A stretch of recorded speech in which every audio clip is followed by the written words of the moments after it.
a handful of times. First time I met you, I remember he just got back from vacation. He had a Sunburn like.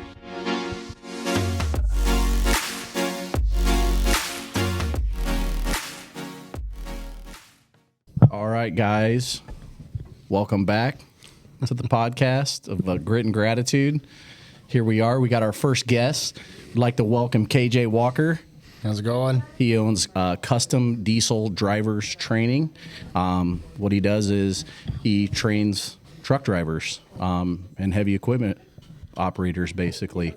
Wanted to bring him onto the podcast. I think him and I align with a lot of different values when it comes to business, life, and kind of going through the struggle as a business owner and leader in this crazy ass world that we're living in right now. So, amen. Without further ado, it's KJ. KJ, introduce yourself. Tell us a little bit about yourself, kind of how you got to where you are, and a little bit of your journey, I guess, is what I'd like to start with. That's a lot. I appreciate you guys inviting me on. So we started this adventure. My dad actually took the school ownership in 2010. I worked there a few years prior to that. I worked for a company called Midlands Carrier as a diesel tech, working on semis and trailers and stuff like that. So when he took it over, we were like best buds back then, like best friends, right?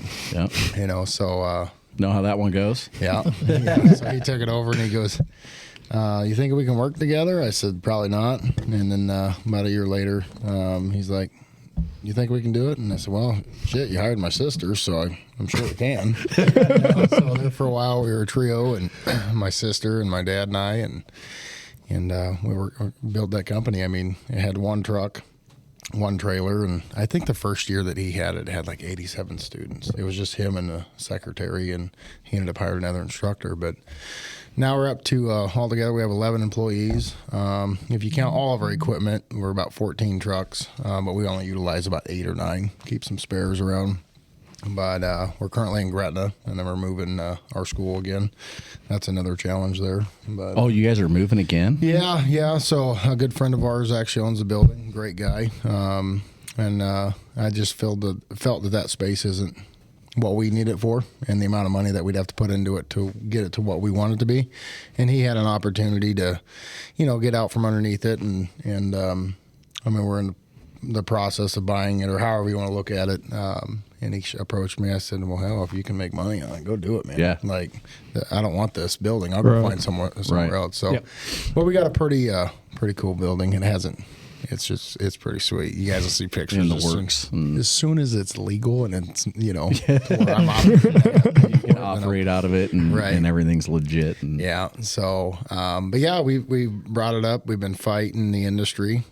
We get lots of support. So I put a posting out the other day. So I apologize if somebody read that wrong, but we do get a lot of support of this industry. It's just we're not getting enough support as in like trying to get drivers in, and that's our biggest challenge. We go through all different kinds of challenges, I guess you would say, as an educational institute, but it's still fun at the end of the day watching somebody be able to come in and make a way above or get trained, and then they learn new things, and then they get out, and with their first year they make them a good wage, way above average income, I guess you could say. And it's something to do with trucks, so we get to play with trucks all day. Yeah. So that's kind of cool. Big trucks, heavy equipment. You get to drive around, and do what very few people get to do. Right. Most people they all want to drive a big truck or a piece of equipment they never get to. Right. I wouldn't prefer to put myself behind one because I'm a horrible driver. But agreed. So we wrap our equipment in the American flag because we are all about the red, white, and blue. So I don't know if you've seen a few of those. Oh yeah. We love seeing them. Semper Fi. We definitely are the same. We bleed the red, white, and blue, and believe in all the American core values. Although we're going through what we're going through right now in this crazy world and crazy election year and whatnot, I'm not big into politics. I follow enough of that and the economy and whatnot to enough to be dangerous. Yeah, make you sick at night. From especially from a business owner standpoint. Thinking of all the different things that we're all getting ready to have to deal with as business owners, and not just business owners, but as people. We're getting ready to see an unprecedented time in the world where our parents and our grandparents never witnessed what's happening and what's going to happen in what we would call the best economical time in history. I mean, it is very easy to start a business and quote unquote make money, but there's a dichotomy to that. It comes with a lot of baggage. I always say it's easy to start one, but it's a lot harder to maintain. Exactly. And continue, Yes. You know. Yep. So anybody can fire up an EIN number and be computer savvy on it, but do you have the grit and the grind to get behind that thing and then just be like, hey, wait a minute. There's no money for me at the end of the week. Yeah, Right. and you're looking at it and you're putting all that hustle in, and you know you and I have talked about it, and I've talked about it with these guys, and you know everybody gets to see and think the glitz and glam of being a business owner or being a leader to people in general. It requires a huge sacrifice, and you got to be very selfless, but you have to be so selfless and so gritty. Mm-hmm. You know, we use that a lot around here. That's why the podcast is Grit and Gratitude, because when you're in the grittiest moments, those are those moments where like at one point you're like, fuck this, I'm done. Like, I don't even want to do this no more. And then you wake up or something smacks you in the face, or you get a Google review and someone's like, hey, you know, your technician, da-da-da-da-da, or, you know, probably a truck driver for you gets the job that he wanted. And then you're like, shit, this is why I do it right here. So you know, we always, and that is it. We always say, and I shouldn't say this, but I'm going to say it the way that I say it, because I look at my wife and I'm like, we're about the most bipolar son of a bitches ever. Yes. She's like, 1 minute you're happy, the next minute you're not. The next minute you're screaming at somebody. The next minute you have so much gratitude towards somebody. She goes, how do you do it? I said, well, that's the part of being bipolar. You got my medication. Yeah. You know, and I used to cope with that because I wasn't always the owner. I mean, my old man was the owner, but I still treated it like it was mine and things like that back then. But that medicine, a lot of times you just want to fall into that damn bottle, and it's just like, nah, not for me, not anymore. I gave that up a long time ago.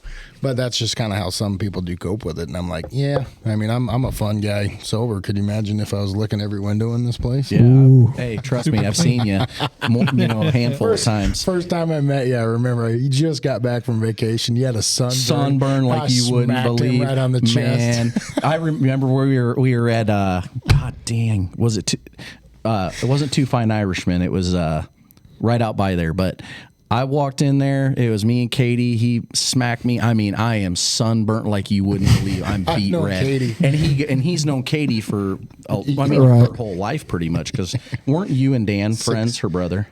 So her and I became friends in high school through one of her friends. Her and I used to date, and then Katie and I just kind of like followed each other. Yeah. And then I treated her kind of like my sis. Yeah. And then I didn't really become friends with her brother until years later, but I knew it was a tavern on the Q, by the way. Oh, that's what it was. I knew you guys just got back from vacation. He looked like a lobster. Man, that was bad. First time I'm meeting him. And I'm like, I've known Katie, so I just smacked him right on the chest. I knew it hurt like hell. Yeah, yeah. It was, man. I would be a fly on the wall on that one. That it hurt, you know, and. It's funny how people come into your life and you meet one another and those unexpected moments like that where, you know, I never would have thought, you know, that hey, I'd be talking to KJ or we'd have anything in common, just because you don't know those people you meet along the way. And, you know, to circle back around, you talk about, you know, finding solace in the bottom of that bottle, right? And these rough things that we go through, and it's easy to cope that way, not just as a business owner, but as a human being, you know. And, you know, Kendrick, to circle you into this, that's something that you dealt with, you know, in your early years of stress and just trying to be the best version of yourself and putting all that pressure on yourself. And I think we're taught, not just, as I said, business owners, but as people, that's how you drowned it away. We drowned it away with alcohol, food, and all those. And I think it's just things. responsibility. You know, I mean, I see a lot of business owners, and I don't want to speak for them, but a lot of business owners that surround myself with. Like we just choose not to drink because at the end of the day, we got responsibility. Anything can go wrong at any moment. We still got families we're trying to do. But when I wasn't a business owner and I didn't have that responsibility, I was just like, well, I'm just going to go get loaded tonight. Like I had a bad day. And now that I look back at it, I'm like, fuck, I wish I could have all those days back. Right. I didn't really have to worry about anything. But, I mean, it doesn't matter to me if you drink or you don't drink. It's just what I cope with. It's just one of those things that I chose to give it up, and it gives me more firing power to keep moving forward. And it's kind of nice to go to a big event, and then when you get done with it, you're like, oh yeah, I need to go get a truck washed. Yep. You don't have to worry about having alcohol in your system because you ain't there. So you just get more done, in my opinion. Or feel like crap, That's Right. the biggest thing. Feel like shit, be worthless the next day or 2 days, hungover. Three, don't want to get out of bed. Your brain don't work. I'm an overachiever, so it was the whole bottle. Yep. Yep. I mean, I think we all, can attest to that feeling, and I'm right there with you with the no drinking. It's something fairly new for me in the last probably 6 to 8 months. Yep. I decided to pretty much make that change. I was just sick and tired of it. I never was a real big drinker, but when I drank, I was a big drinker. Oh yeah. So it was a binge thing for me. More like a sport for the night. Yeah, and it was, what I noticed was it was only those bad nights or those nights I wanted to drink like that were because I was stressed out, because things were eating at me, and that was the way to shut that brain off and give it a mental break to just like, fuck it all. Yeah. You know what? Yeah. And that is when that essentially it doesn't matter if you drink one night a week or 7 nights a week, it's a problem because you're using it to cope with stuff that you shouldn't. And that's something that I recently decided to do. And I was just talking to Kendrick today. Man, it feels good to, not wake up to feel like shit, or, I don't even think about it. Right. It's not even a thought. I mean, Nick, I think you even, not that you were a big drinker, but, Just like you do. When I'm drinking, but you got to get me to drink first. Yeah. But 1 goes down, 5 goes down, 5 goes down, 10 goes down. So I traded mine for Shirley Temple with 2 shots. Honestly. Yeah. My wife gets a kick out of it. Kids do too. And then waitress, what would you like to drink, sir? I'm like, Shirley Temple, 2 shots. They probably don't know what to even think. They're probably like, did a grown man just order a Shirley Temple Pretty much. 2 shots? Pretty much. Yeah, he did. He did. And he had 4 more after that. Holy shit. Man, he's walking out of here a little sideways. I mean, it's just one great thing, though, when you make that switch, it's a life changer. Yeah. Well, I mean, like you get up on the weekends and hang out with the kids and whatnot. I mean, that's usually when a lot of us would drink. I mean, weeknights, but you get up, play with the kids. You're not sitting there laying in bed and sleeping half your day away. Oh yeah. I mean, that's the best thing about it for me, being a young parent. Oh yeah. Is the best thing about it is just waking up. Got a 5-year-old and a 1.5-year-old, and they're just, Dad, let's go play. And it's like, all right, dude, let's go. 1,000 miles an hour, ready to go. Best thing they ever invented with Bush NA. Well, I take the Budweiser NA. Yeah, I tried the Corona the other day. I do like the Corona. I didn't know Corona made one. had one. Yeah. Really? Oh, it's so Crazy. good. So good. That'd be Crazy. something I'd try because I'm a Corona guy. Corona Premier. Corona Premier, which is water. Right. So it's probably tastes like water.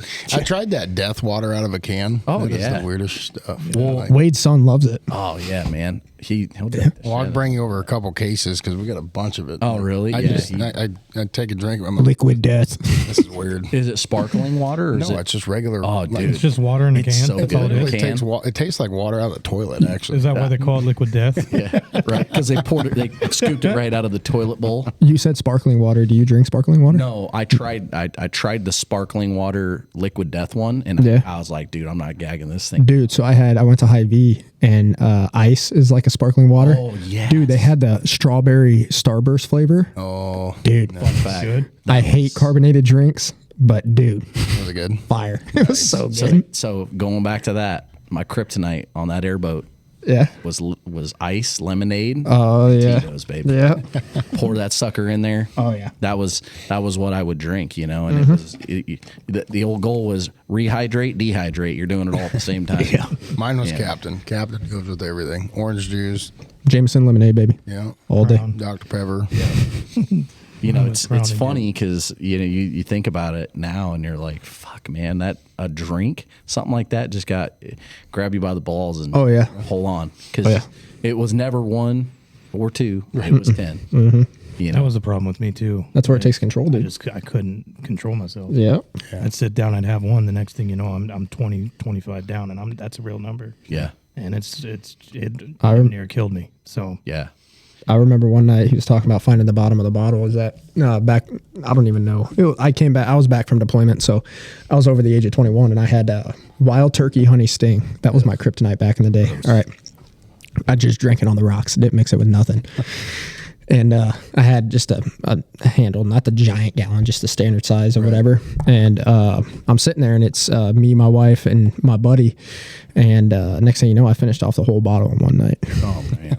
The whole bottle in one night. And I was just like, I woke up the next day. I mean, I was young then. I was 21. So, but I just like it. There's no more. Well, there's still drama, but it's different drama. Like, you know, there's always everybody drinking or whatever. There's always stupid drama. Like, oh yeah, Always oh, gets yeah. kicked up. I ain't got time But you for know, that. the fun part is now when you don't drink, you're like, God dang, I used to be like that. I do that all the time. I'll be like, man, was I really that dumb? Oh yeah. Oh, my God. Oh yeah. And me, I was that. I was that Well- life of the party. You know, I got to be loud. You know, I think you and I are very similar in that manner. It was we're going. You know who it is. You're like, all oh, eyes on me. And door flew open. They knew I was there. oh yeah. And it was, you know, one of those things where you knew it was just going to be a rough night. Oh yeah. You know, that was it never made it worth it. I'm going to ask you guys all this because you have teenagers. Well, shoot, you got one graduating, don't Yeah, you?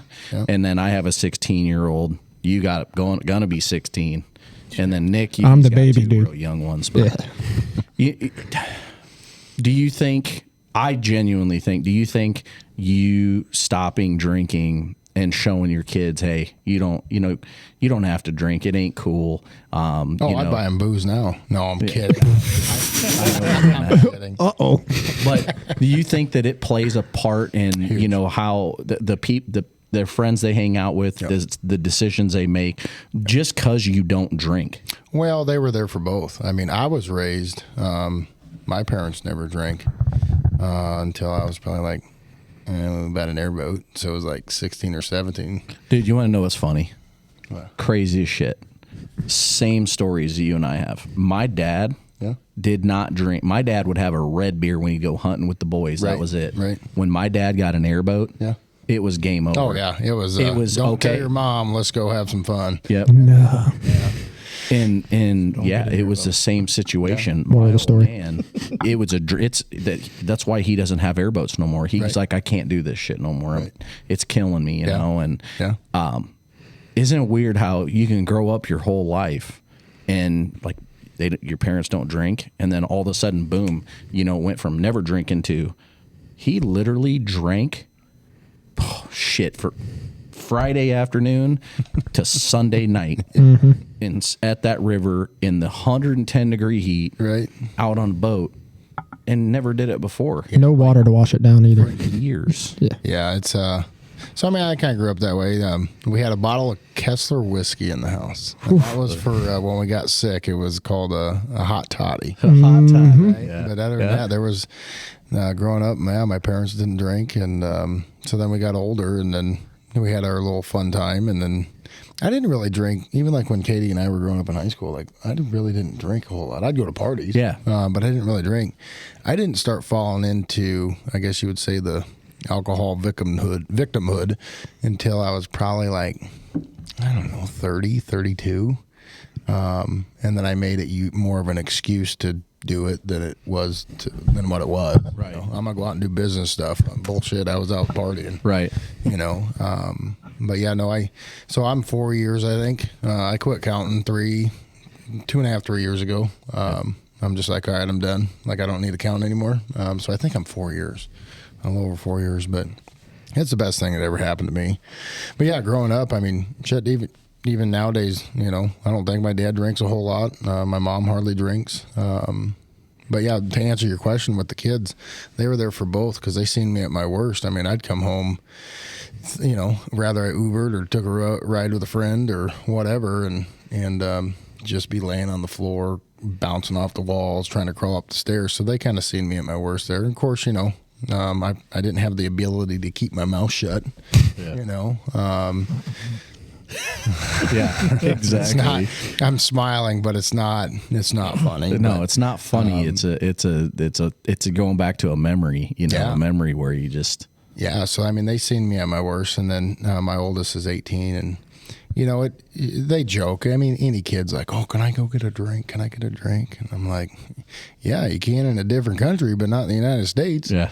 I said, "I'm not going to get arrested for you drinking." I said, "But just remember how I was, because sometimes things follow." And that's exactly what happens. Yeah, So, but we do a lot of stuff outside of the bar scene or drinking. Like, to us, it's not even a thought anymore. They'll do like virgin margaritas and stuff like that.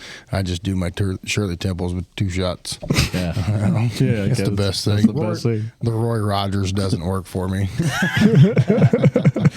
It ain't hard enough. But I tell you what, my life is on that side of it is so much better. I think it's really elevated you as a business owner. Yeah, so I had that accident thing 4 years ago, and I just a whole bunch of stuff changed with me. I was trying to recover physically, trying to recover, I suppose you could say, alcohol-wise, trying to figure out who I wanted to be. They were giving me all different kinds of prescriptions. Those pain pills are good. But I only use them for the winter time now. No pain in the summertime, but winter's a bear. So I guess I'll have to be a snowbird when I get older. But yeah, so I mean, during that time, there's lots of challenge stuff that was happening, and it kind of helped that it was going to help me stop and then realize what life is truly about. I always talk, and I don't mean to offend anybody, but lots of times we think that we have a lot of friends when we don't. We have a lot of acquaintances. We have a lot of bar buddies.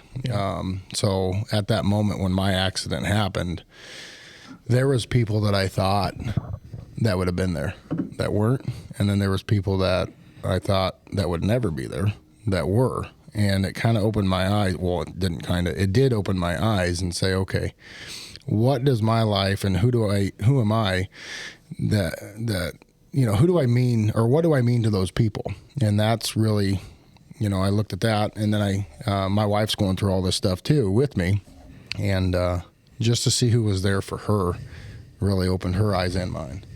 And I'll be honest with you, we love our circle. We love the people that we have in our corner. But I was very disappointed in the ones that weren't there, of all the shit that we've done for them over the years. And I'm not talking about giving money or business. I'm talking about personal stuff, working on people's cars, taking our time, canceling a dinner with my wife to go help them out, or, it's one of those things. But again, I don't hold that against him either. It's just, I just remove myself from the situation. It was more of a garage buddy drinking type of situation. And, so I took that energy and invested it in my kids, and I tell you what, those are my best friends. Right. My 3 little kids and my wife, which I got a smoking hot wife, so watch out. Yeah, it's. I think she rode the short bus to be with this guy. She's like, crying out loud. Man, I fucked up. Well, for those that might not see us, just imagine a naked manatee walking around, because that's what I look like. That's a good thought. That's right. Yeah, I mean, that's awesome, man, because it's one of those things that for people like all of us, you feel alone and sometimes in that journey, and you don't have to be a business owner or anything to feel alone in that journey of the people that you think are there for you in tough moments. And everybody's moments that are good and bad, those tough moments are different. Yeah. It doesn't mean an accident. It doesn't mean, losing somebody close. It can be in so many different things. And I think we really, when something dramatically changes in your life and you find out how small your circle is, and genuinely you're like, man, I thought I had it all, right? Yep. And then you make this one little blip of a change in your life to better your life, your kid's life, your wife, whatever it is. And then you're like, holy shit. And I think we're all on that same journey where it's evolving. right? And you can't shame those people. That's the thing that I've learned. You can't be mad at those people because at that moment you no longer have something in common. Right. And so if you have a vendetta against those people, like you didn't come out and help, but well, your lives are not aligned together. Right. You gotta Right. constantly change your circle. You gotta, figure out who you are, and nobody knows that. And that was the hardest thing for me at the beginning was I was angry. But not like I never called them up and been like, what the hell? It was just more of a disappointment, depression, I suppose you would say. See, I'm at that stage where you were at. I'm in that stage right now, to be honest. I'm in that stage of business and life where, I've made changes in my life drastically like you did, and I'm angry, you can be. And it's that, God damn it, why? And it's trying to cope with that, And the thing about it is as we move through life, I mean, I'm no expert, but I believe we're all put on this planet at the same time for some reason. I mean, who knows what that answer is, but what you'll notice is the relationship with you and your kids, your wife, even your mom, your dad, your sister, your brother, your immediate family, they become a lot more, I wouldn't say important to you, but they become more important. The time, Right. We had a smaller family growing up. We had a large family, but we had a certain section of our family that was real tight. And we're still tight today. I mean, we're older. You know how you grow older. But you just can't be mad at those people because they don't see the same vision you do. It's no different than being a business owner or an entrepreneur or somebody in management or business. They don't see your vision. You can talk about work, but they don't care. So you got to have a little bit of both, in my opinion. You got to have somebody that don't have anything to do with your business. That is a friend. I don't have friends. I have family. That's what I always say. But you got to be able to talk with them, and then also you got to be able to talk to somebody that's neutral, that won't come off and just be like, "You're a fucking idiot," or But you also have to have that other person too. Yeah. You need somebody that's straight. unbiased. Yeah. Correct. That's not, they're not a yes man or yes person. Correct. But they're not also gonna just Yeah. literally tell you you're fucking stupid. But I can tell you, now I haven't been the business owner of our business for very long, but I've been there for 13 years.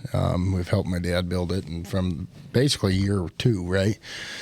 But what I can say is any type of whatever success is, and I'm going to say that saying, by the way, in a minute, but any type of success, it's a very lonely road, and it's always on two sides. Number one, you're trying to build a brand, you're trying to build your crew, you're trying to build your business and your customers and clientele, and then you're just spent at the end of the day. But you got to have enough energy to be able to go home and have the family life too. Otherwise, one of the two are going to suffer, and you got to have that balance. So if you have a bad day at work, you have to learn how to shut it off when you go home, or if you have a bad day at home, you got to shut it off at work. But the biggest challenge, I guess, I wouldn't say challenge, but to be a successful person, however you measure success, it can be a lonely road, and you got to be a type of person to walk straight down that aisle and gather people from the right, gather people from the left, get them communicating, and then move to the next door. I had a saying the other day, when one door closes, everybody knows that one, right? Mm-hmm. Another door should open. But if there's no doors opening, this is where it came in. If there's no doors opening, get your damn hand off the handle. You just got to let it open. Yeah. So sometimes when we try to that. force things, it just doesn't work. Sometimes you just got to kick back and let things unfold. Right. And then my biggest thing back then, I just didn't have the ability to keep my mouth shut. And there's some things that today I can't keep my mouth shut either, but it's just, I don't know, being a business owner, being a father, a husband, it's very lonely to a certain extent on certain things, but we're very well loved from our wives, from our kids, from our coworkers, employees, customers. But sometimes we just feel like it's so lonely because we chose not to drink. That's the thing. Chose not to drink to get out to the social butterfly life. So we dive into our business. And when our business is not going where we want it to go, that's what we fixate on. And then we try to go home. So it's a cycle. I recently started to play 14-year-old girls in volleyball. No, I'm just kidding. We got our asses handed to us. parents were like, "Oh yeah, we're going," but In your mind, you're like, we're gonna kick their asses. And oh then man, game on. We were pumped. We're like, we're the kids, or what do we call ourselves, kid killers or something like that. But I was hoping to smash a ball in their face, and yeah, that was the opposite. That was like a manatee trying to jump off. And the next thing you ground. know, you're probably sore as shit the next day. Can't walk. Yeah, I mean, with all the fractures that I had, my 2 pop shoulders and my dislocated jaw from 4 years ago, like, yeah, I definitely felt it again. But yeah, The only thing you're killing's a couch after that. Yeah. Couch killer. Oh yeah. So I went home and laid on the floor, and I'm like, oh my God. But anyways, just to be in that environment of having fun, no alcohol, just kid stuff. Like, there was a few of us guy parents were like, man, this is nice. Like, because I mean, there's more people that will never speak about it, but there's so many of us out there that feel the same way. It's just, for those that are watching, take the plunge. Like, just do it. Just I don't say quit. I just said stop. I'm just going to stop for now. Maybe 10 years from now I might have one. I don't know. But I just have a hate relationship with it right now that I got. My vision's different. I don't need it to get to where I need to go. But yeah, it's challenging. But as a business owner or leader, because back then I was a leader, it's a very lonely road, especially when you have a mission. You do feel lonely at times, but I can promise you that you just got to take a step back, and you got to look at who's around you. You got to reset, and then you just keep building. The saying I live by, apologize for the language, but I heard this about 3 years ago. And however you measure success is whatever you measure. Some people say items, money, whatever, but I live by the saying of success is like being pregnant. And the reason I say that is because the rest of that saying is success is like being pregnant. Nobody knows how many times you got fucked before it stuck. And don't think about it on the sexual side of it. It's true. If you're because after you have a kid, after you have the baby, and as long as you're involved in their lives, how many times have you ever heard fathers say this is the greatest thing ever? Yeah. My kids are the greatest thing ever. Absolutely. Yeah. So I look at it on that side of it. Number one, now this is the sexual side of it, but don't think of it. How much fun did you have trying to make that baby, right? And then all of a sudden, bam. And then how scared were you to have that baby? Like, oh yeah. shit, Yeah, right? terrified. Yeah. And then after you had the kid, the first 3 years of having a kid's always the toughest, right? Because they're little and all that stuff, and you're trying to adapt. But you look at it, I have an 18-year-old daughter right now, and a 14 and an 11-year-old son. And I tell you what, some people, oh my God, that's a mistake. It's not. Kids are the best things. They keep you humble. They keep you grounded. But that saying registers with me so much that that's how I live my life. Is any bad situation, anything in business, I'm going to go into it to help the people. I'm probably going to get fucked. Yeah. In the end of the day. But at the end of the day, if I can make somebody smile, successful, and happy, I know something is going to happen. There's going to be a door that opens somewhere. There has to be. Like you guys heard me say, there's always going to be good that comes from bad. Yeah. And that is just the fact of life. Even though we can't all say that we live by it, and we were like in that moment, we're like, fuck, you got to be kidding me. Yeah. But then some kind of door opens. You don't know what that door is. You don't know when. You don't know how. You don't know what you're going to do to get through what you're going through. But that door is going to open. You just keep moving. You keep moving, and that just goes to everything in life, not just business. So everybody listening, when you're feeling literally at that lowest point, there's always going to be some good that comes from it, and I think we all need to sit back sometimes and take our own advice, because we are all our biggest critic, and we all want to beat ourselves down and gaslight each other, or gaslight yourself in situations where you could have did this better. You can't change it, so you got to try to pivot and move on from it. And I'm one of those people that am learning that every day. Yeah. There's days where I'm like, shit, I knew I should have did that. I didn't do it, so move on. Right. Or I'm just going to fixate on it, dwell on it. It's going to ruin my day, You're not ruin my sleep. night. Yep. I'm not going to sleep. Yep. And there's no point. And I think that's a never-ending battle, though. It is. I don't think as a human being, if you're intent, you're intent. I like to use that word a lot, because people are like, well, I was gonna. No, your intent is what matters. Right. If your intent is aligned with what you're doing or what you believe, regardless, wrong, right, or indifferent decisions you make, if your intent's right, then it matters because your intent was there. You just didn't have the follow through. You know? And that's the thing about successful or business or whatever. You know, if you're going to start a business or if you're going to do something, you have to follow through. I do not surround myself with people that say they're going to do something and then they don't do it. You know, just show me your true colors because it only takes 3 times. You know, I hear people say, well, this is what I want to do. And then I'm like, well, then why don't you just go do it? And they're like, well, I can't. And I'm like, well, you're not my people. Like, I want people to I'm going to try it. Right. And to go back to what you're saying on that, there's 3 sayings that I live by, and I live by a lot of sayings, but I teach our students this too. There is no such thing as a failure as long as you learn from it. Yep. Because then that's learning. Absolutely. So we wake up every morning when my feet hit the floor. I'm always going to, excuse my language, but I'm like, well, let's go see what we can fuck up today. Yeah. That means learn. As in, like, I know I'm going to fail every single day I go in, but at least I'm trying. And as I try different things, eventually something's going to stick. So we deal with our students, you know, and a lot of people are thinking that they're kids. They're not. They're grown people. They're grown adults. I catch myself saying that all the time. I know. You guys catch me, I'll be like, man, he's a kid. And I'm like, he's 30-something years old. I'm 30-something.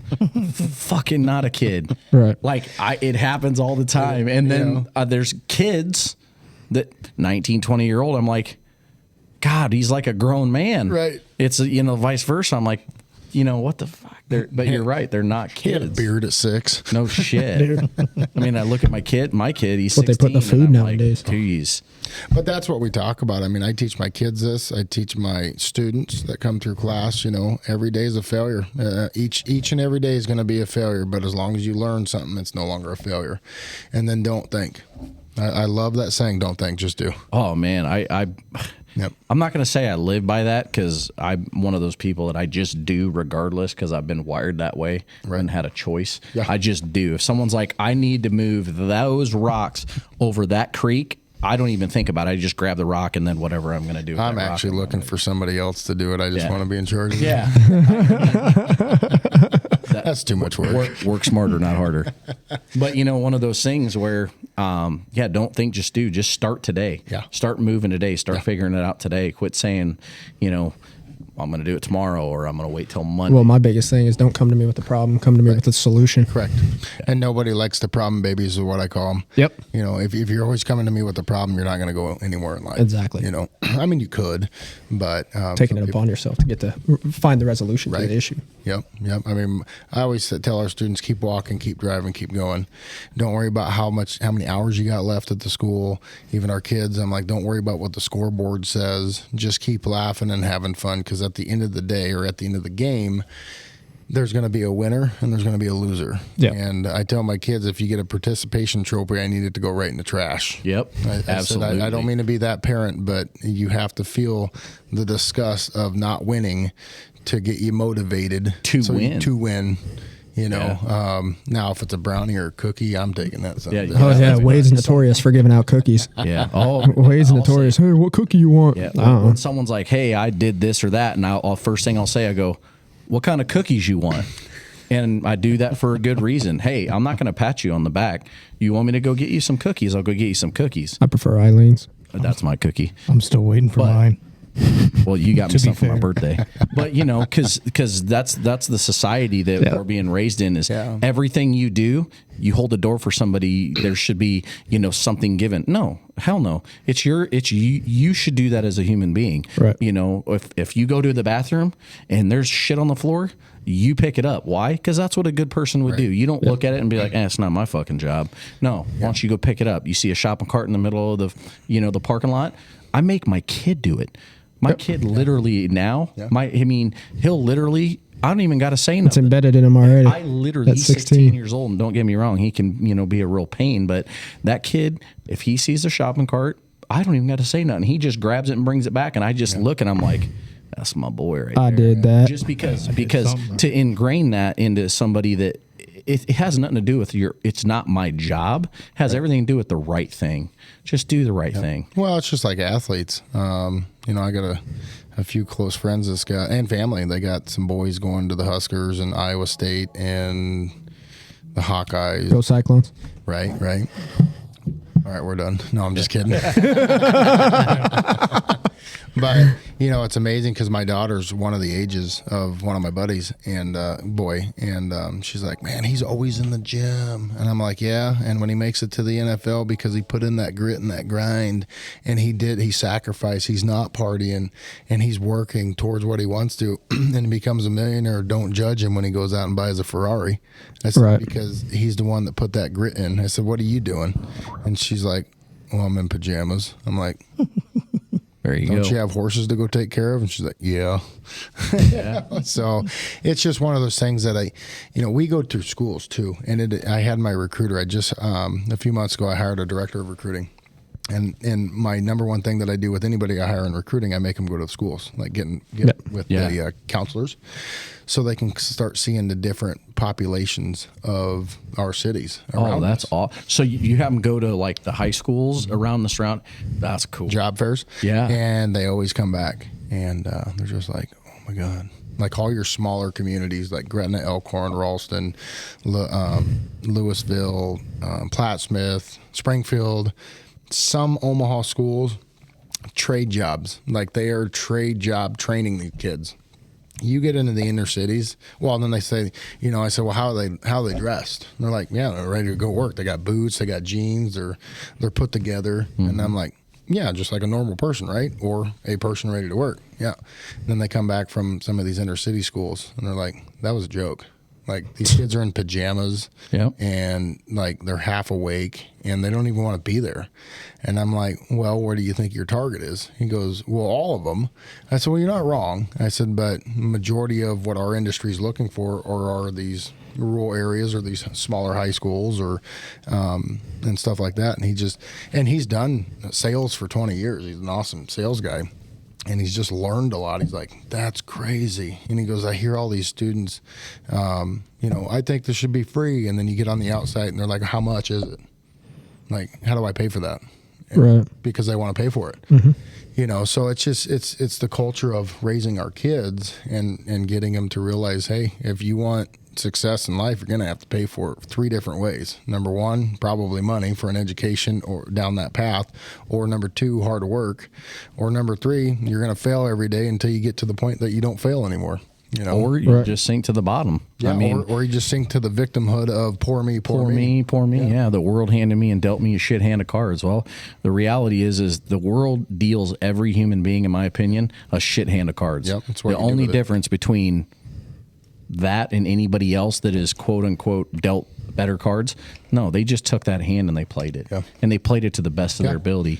And there are people that come from 100 times worse background than any of us sitting at this table that are more successful, financially stable, happy, have everything they want, but we get to see all the time, we get to see the highlight reels of everybody and not the grit, not the shit that they're having to do, after the phone's not on, the cameras are off. And that's what I told my middle daughter of TikTok.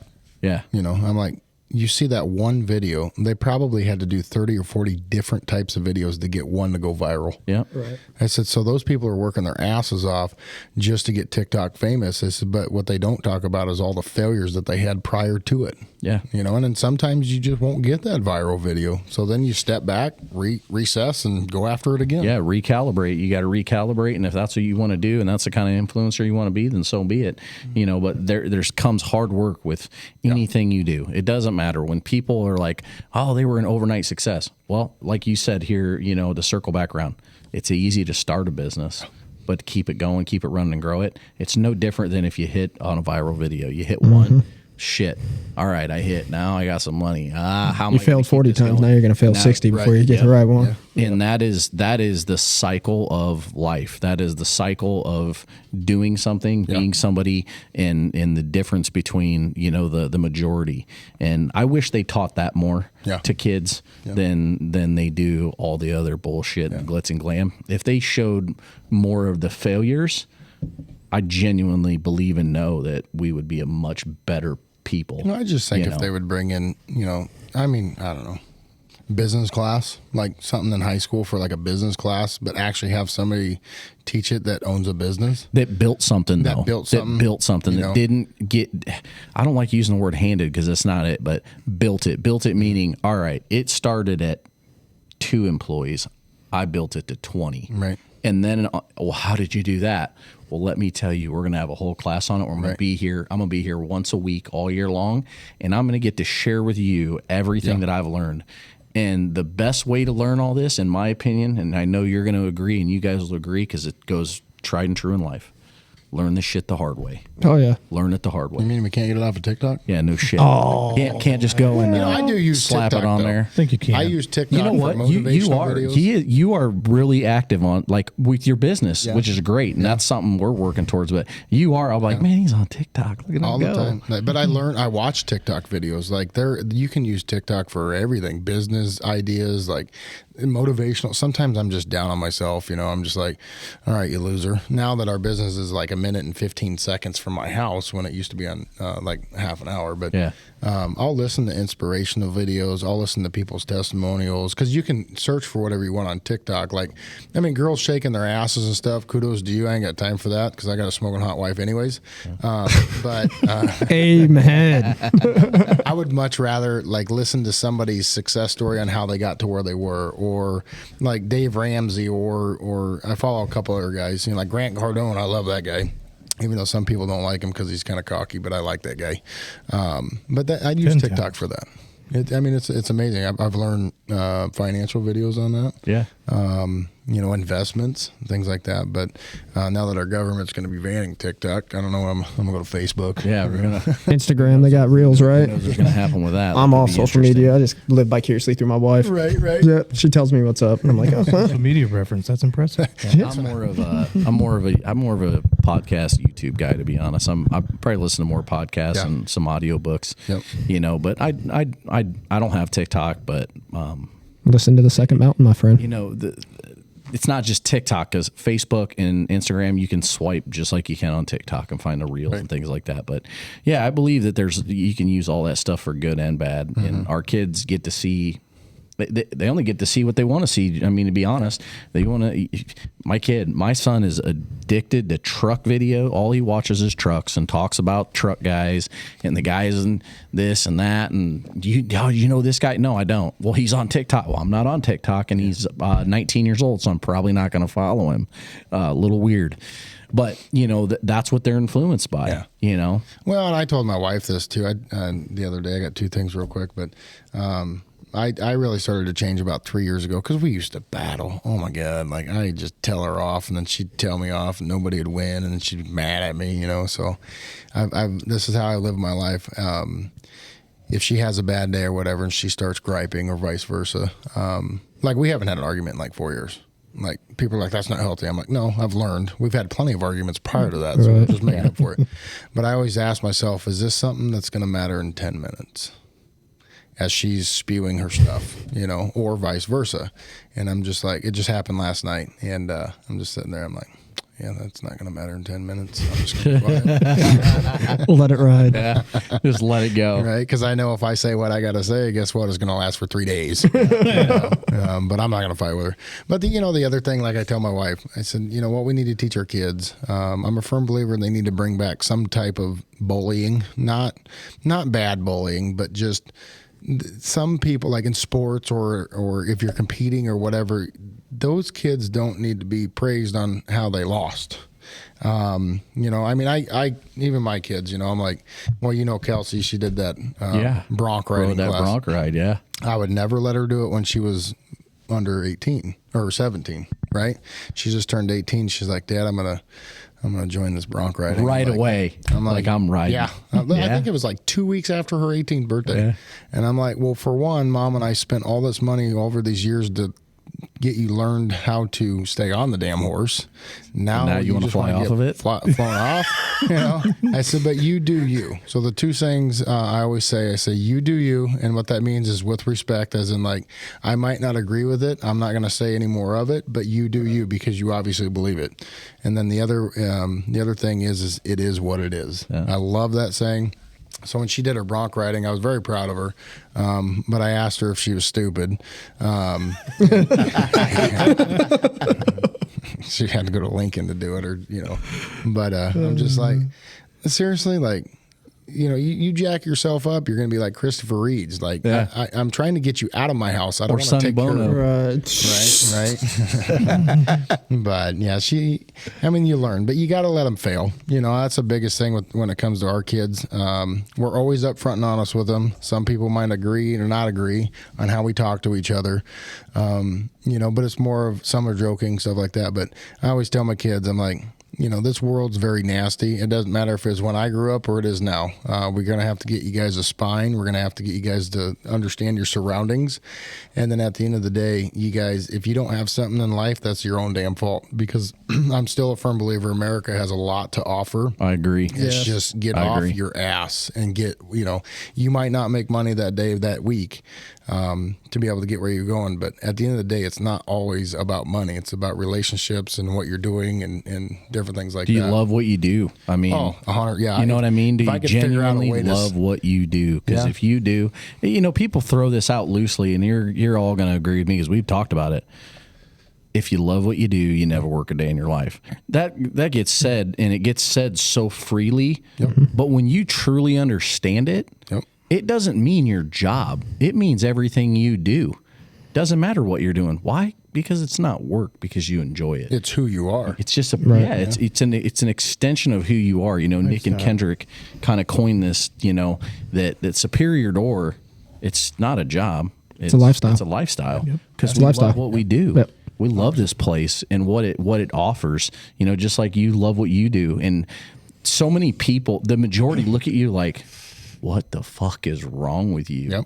Like I get to see you at your lowest and your highest, and when you're on your low, you're you're really low, and it's like, yeah, but that's part of it. That's the game, man. And when you teach your kids that, your kids start to understand that no matter what you do, just love it. Just love it. Well, and like we tell our kids too, our business has obviously, even when my dad and my mom owned it and stuff like that, it's gave us things that we never would imagine that we could have had, right? A lot of work to get there. And it can change in a blink of an eye. But like I tell my kids, if you're going to go down a career path because of money, at the end of the day, you're going to be miserable. I said, you got to go down a career path because that's your passion. That's what you want to do. You want to make a difference, whatever. And like I tell them, I says, you got to look at your mom and I, or even when your grandma and grandpa owned this place. I said, and I don't mean to vent publicly, but to show you how much that we do love this place, it goes back to my saying, about making a baby. When you know that you're owed over $2 million that you'll never receive, and all these individuals, whatever, they have not paid you, but they are placed in the companies they are working. At what point does that piss you off? A lot. You're like, dude, if it wasn't for me, you would have never been there. Yep. Right? If I wouldn't have financed you, or the school wouldn't have financed you, you'd never been there. But that's not how we look at it. How we look at it is in like, okay, yeah, we got fucked on that one. But with that said, what did that do for the family itself? Right. If those kids of the father or the wife or whoever came to our class, knowing if they had a family, where would they be at today if we didn't step in to help them get the CDL to get a better life? Yep. And I look at it that way because, rather we get screwed on that side of it.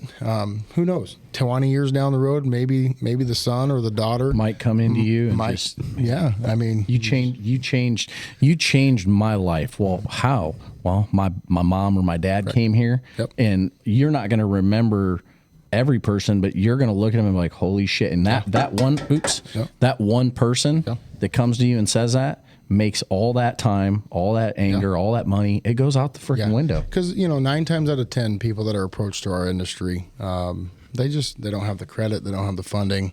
We're gonna get pretty raw here, but not a majority of them are not looking for a hand out, they're looking for a hand up. And we're firm believers in, if you can create something out of nothing, well, I'm from, if I have something that you can use to advance yourself, I'm going to give it to you.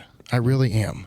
Because at the end of the day, I don't need to spend money on advertisement because you're going to be my recruiter. Yep. You're going to show, I always tell all of our students, go create haters. And they're like, what do you mean? I says, people that support people don't hate on people. People that don't support people or are jealous, those are haters. Yep. I said, rule of thumb. You know, so we have people come to us. And, you know, and that's what I'm trying to get through the industry. There's plenty of money out there that's just we spend as an industry. We spend it in the wrong places. But we're going to keep doing business the way that we do it because we believe in people. But can you imagine somebody coming in, no money, maybe they got $500. Their credit's horrible. They haven't really no stable job. And their cosigner is maybe on disability. What would you in our bills, like, just say, I can't give the exact number, I'd be breaking law if I did that, but let's just say our tuition's like $6,000. Right. Would you give somebody $5,500 to come to class after they told you all that stuff? Right. No, there's no institution that'll do that. Nobody. Right. We will. Yep. We will. And the reason that we will is because we know what our products are. Our people are not product. I'm talking about the training. We know what we're going to be able to do with them. We're going to truly finance them through us because there's no bank that wants to help us out, you know, on that side of it. Yep. So we're just, that whole school is people investing into that school. And majority of the people do pay their bills back, and it just keeps coming back and keeps coming back. But there are a small portion of them that don't pay, and we know that. Right. So if you're watching this, make sure you pay. But we know that. But that's business. Cost of doing business. You know, we talk about it all the time. Oh, yeah. So my oldest daughter's like, well, why don't you go kick their ass, Dad? I said, well, for one, I don't think that sounds a big dude. Like, I don't think I want to even attempt that. You know, but like I told her, I says, you know, reap what you sow. I'm a firm believer in karma. It'll come back around to them, you know. But at the end of the day, I'm not going to sit there and spend my time on being pissed off. I got other people that are positive. They're going to be happier, and then we can help them.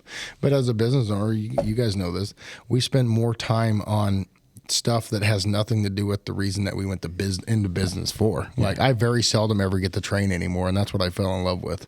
Now it's figuring out bills, it's figuring out partnerships, and, you know, preaching to the choir over here. Yeah, man. Yeah, I mean, like if cocaine was legal, I'd do every bit of it. One of the literally, we spend all our time on the business and not in it.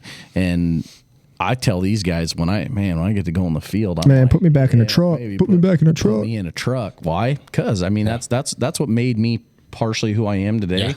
And I that's what I'm passionate about. I'm passionate about the door business. I'm passionate about doors in general. And so, you know, you miss that, you know, and then you're like, God dang, life was simpler then, right? Well, and on that side of it, I was just telling my wife this a couple days ago.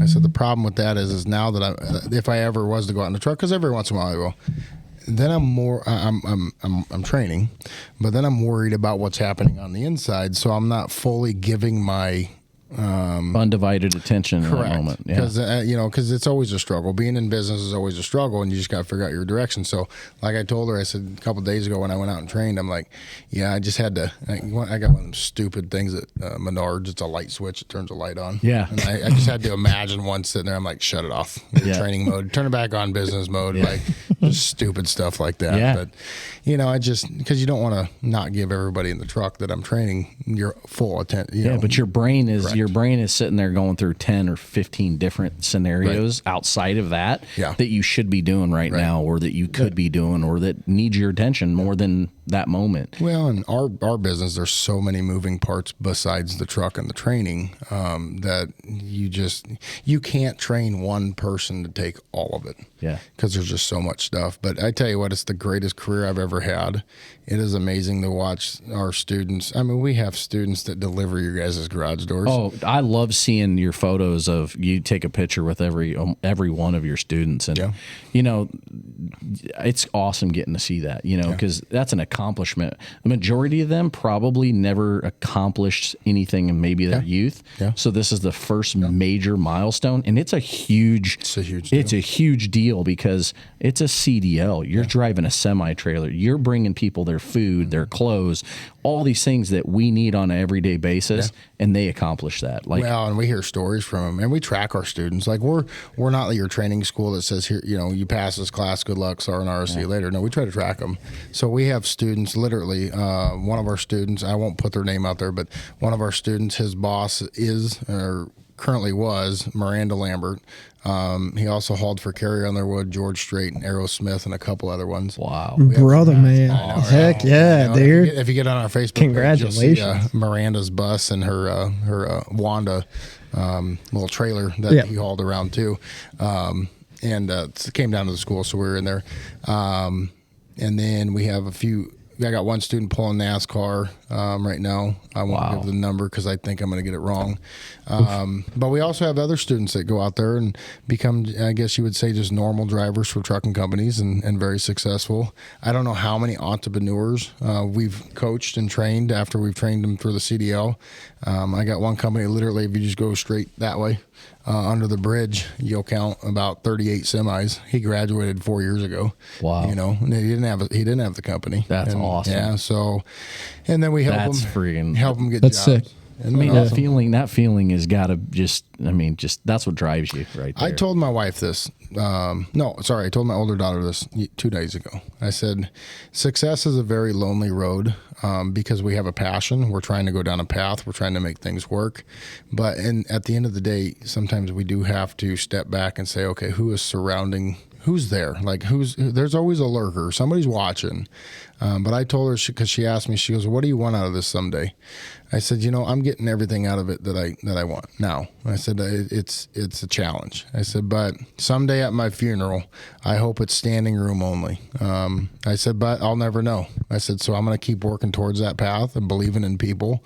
Our team, we have an amazing team, and that's what we do is we keep believing in people in hopes that everything works out for them and us. Until we run out of money or I die or something major happens, we're not stopping. We're going to keep fighting the good fight. We're not going corrupt. It's easy to go to corrupt side of it and just start screwing your clients because some loan shark lending source wants to finance them. I'm sorry. I have a heart. I'm not doing it. Yep. I don't think these students should pay twice of what the tuition actually is. Just because they can't get the financing from the correct people. Just because somebody looks at their credit. Yeah. I'm sorry, credit doesn't tell a story. No, because everybody has their own struggles, and you don't know what it is. Well, they don't even teach that. Yeah. I mean, I didn't have good credit growing up. They don't even teach that in school. They don't teach you that your credit's important. I got a credit card on a Friday night. That thing was maxed out 2 hours later. Yeah, and I didn't know exactly. it. On a Friday night. On Friday night. I'm like, hey, guys, let's go get some beer. Yeah. And then 4 months later, I'm like, well, you got to pay that shit back? Like, I thought you just did that. Yeah, I thought you just ripped it up when you were done and threw it away. No, you got to pay that back. That's when Jen and I got our apartment, and I'm like, oh, they'll never find me. I'll change my address. Oh, no, they found me all right. Oh, shit. They'll come knock on your door now. They don't even care. But you just got to keep moving forward, and surround yourself with like-minded people. And I hate to say it, but people change, and it's none of my business on why they changed. I've had great friends. I have good acquaintances. I've had great friends where I thought we'd never be inseparable, but they had something major happen to them, and now they're over here and I'm over here, and there's no disrespect on either side of it. It's just we're not the same people. People do change. Yeah, we're always evolving. If we're not, and you're staying stagnant, then we're just that you're the 99%, and we don't want to be zombies, or no, we don't want to be just the sheep, getting herded around. But one thing to close it out, man. What advice do you have for your future self, whether it's business or personal? Yeah. Do cocaine. No, I'm just kidding. I'm kidding. And stay up. You're right. So I live by Matthew McConaughey's saying when he said that on the Grammys or whatever it was, the whole who do I chase, who do I please, all that stuff. I don't even know the whole saying, but where do I see myself in like 10 years?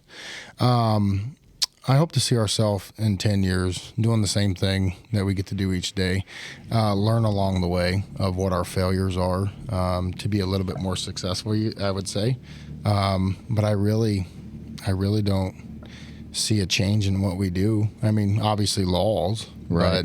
but yeah, I mean, I think I have the greatest life. It's a fight every day, but it's my fight and it's my life, and I have the best family. My wife and kids are just top notch to me. And I guess I would say advice for somebody, figure out what you want to do. Don't listen to other people. Listen to your heart, listen to who you are, and then just go after it. You're going to create haters, but again, you're supposed to. If you're going to be successful, you're going to create haters. But you'll find out there's more supporters than there are haters. And but yeah, just keep going. I guess that would be my advice. That's good advice. It's solid. Yeah. And Very solid. back to the hater thing. If you got 4 starting at the beginning of the day, you better have 8 by the end. That's kind of the rule of thumb. And if people are talking about you, you're doing something right. Because unfortunately, that's just how it works. Yeah. As long as my name is in their mouth, I don't care what they're saying, because it does. Because clearly, I am on your radar enough for you to talk about me. I've had to learn that. And accept that in a positive light, because I never used to accept it in a positive light. I look at, God, this and that. You know what? Clearly, we're doing something right. Well, I mean, I would say, you and I coming from a similar background of our dad starting a company. Yep. And then us taking it over. Yep. A lot changes. Yeah. How we operate it, like a business. Well, we were in it. It's not like we just walked into it. Exactly. So we were there for the hard times, and we were there for their hard times.